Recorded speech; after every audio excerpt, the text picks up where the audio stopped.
ഉറങ്ങല്ലേന്ന്. നീ ഉറങ്ങിയല്ലേ എനിക്ക് ഉറങ്ങാൻ പറ്റത്തില്ലോ. എനിക്ക് ഉമ്മിക്കും കുഞ്ചു. ആ ശരി ശരി, വേണ്ടേ ഉറങ്ങണ്ട കേട്ടാ. ദീ ദീ ദീ ദീ ദീ ദീ ദീ ദീ ദീ കിളി കിളി കിളി. ദീ ദീ ദീ ദീ ദീ ദീ ദീ ദീ കിളി കിളി കിളി. ഉറങ്ങട്ടെ ഉറങ്ങട്ടെ ഉറങ്ങട്ടെ എന്ത് ഉറങ്ങട്ടെ. നോക്കള് അടി കൊടുക്കട്ടെ ചാക്ക്.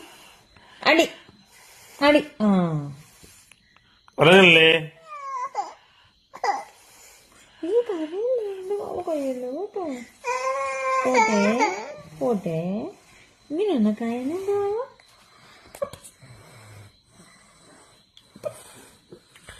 ഉറങ്ങത്ത്